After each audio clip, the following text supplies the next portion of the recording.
હોળીના દિવસે હોળી નહીં રમેલી એટલે આજે રમી લીધી. આ વ્લોગ તો પાયુની ભાઈની હલ્દીનો હતો, પણ મેં ત્યારે નહીં મૂકી શકી એટલે અત્યારે મૂકું છું. હા, એક તો લગ્નમાં એટલું બધું ઠંડુ પીધું છે કે મારું ગળું બી બેસી ગયેલું છે. તો સવારમાં મેં બનાવતી હતી ચાય બની ગઈ એટલે અમે પી લીધી ચાય અને બિસ્કિટ. તે પીને પછી મેં થતી હતી રેડી. જો મચ્છર મેં જાતે નહીં મારું, એ ખુદ આવીને મારા પર મરે. પછી કરી લીધા હતા મેં કપડાં ચેન્જ, કેમ કે આજે હતી હલ્દી.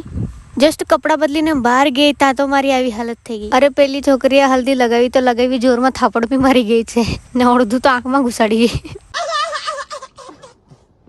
તો જમવાનો ટાઈમ થઈ ગયો એટલે મેં તેવું હલ્દીવાળું થોબડું લઈને ગઈ જમવા માટે.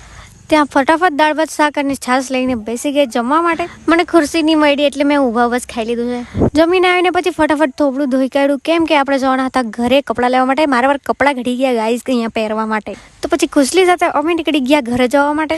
એક તો તડકો એટલો બધો લાગતો હતો ને આ એક તો ધીરી ગાડી ચલાવતી હતી. વાસ્કુઈ ખુશીનો ભાઈ કપડાં અપાવવાનો હતા, તે લઈને પછી અમે નીકળી ગયા મારા ઘરે જવા માટે. ત્યાંથી મેં બી કપડાં લઈ લીધા. પછી અમે નીકળ્યા સેજુના ઘરે જવા માટે, કેમ કે બ્લાઉઝ ફિટિંગ કરાવવાની હતી. તડકામાં કાળિયા નહીં થઈ જાય તો સારું, સાંજે મંડપ પર નાચવાનું બી છે.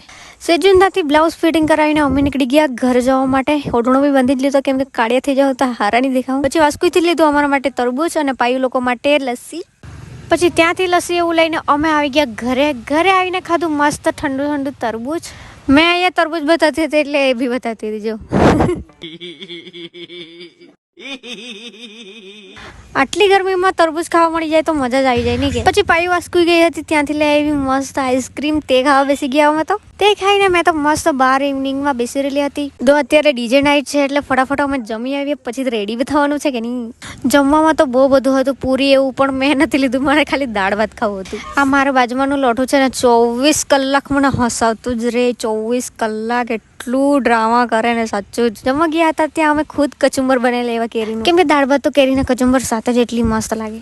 પછી મેં બેઠી રેડી થવા માટે. કપડાં મેં આ નથી પહેરવાની, બીજા પહેરવાના છે, તે તો તમને બતાવું મેં. આજે તો ડીજે નાઇટ છે એટલે બરાબર નાચવામાં તો ફાઇનલી હું થઈ ગઈ રેડી. અને રેડી થઈને અમે સીધા આવી ગયા ફોટોસ પાડવા માટે. કેમેરામાં ફોટોસ પાડવાનું તો મને બહુ જ ગમે. ફોટોસ પડાવીને હું આવી ગઈ પાછી ઘરમાં. પછી ડીજે વાગવા લાગ્યું એટલે અમે આવી ગયા અહીંયા બેસવા માટે. મેં ફોટોસ પડાવ્યા એટલે બીજા બધાને બી શોખ થઈ ગયો ફોટોસ પાડવાનો, એટલે અમે આવી ગયા પાછા ફોટોસ પાડવા માટે. ફોટોસ પાડીને પછી ગરબા સ્ટાર્ટ થઈ ગયા હતા, તો અમે ગયા ગરબા રમવા માટે. 12 વાગ્યા સુધી ગરબા રમ્યા. પછી મારી ફ્રેન્ડની બર્થડે હતી આજે જ એટલે અત્યારે 12 વાગ્યા બર્થડે હતી. તો કેક લાવ્યા ફટાફટ અને પછી બર્થડે સેલિબ્રેટ કરી. ત્યાં નાચતા હતા ત્યાં જ.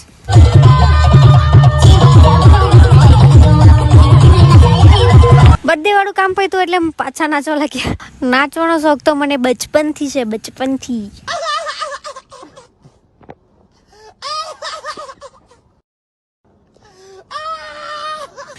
નાચી થાકી ગઈ એટલે સાઈડ પર બેસી ગઈ હતી. ત્યાં બી આ લોકો મારો વિડીયો બનાવવાનું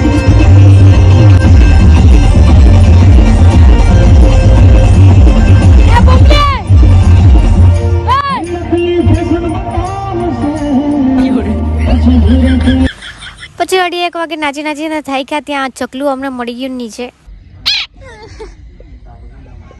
नाच के थोबड़े की हालत कुछ ऐसी हो जाती है गाइस. एक तो माરું ગળું બેસી ગયેલું છે, તેના લીધે મને છે ને તોતડું બોલાતું છે. પછી પાયુ લોકો લઈ આવ્યા હતા ગોટા, તે ખાવા બેસી ગયા. તે ખાઈને અમે તો મસ્ત આરામથી ઊંઘી ગયેલા. લગન વાળો બ્લોગ કાલે મૂકા, તો મળીએ કાલે. બાય.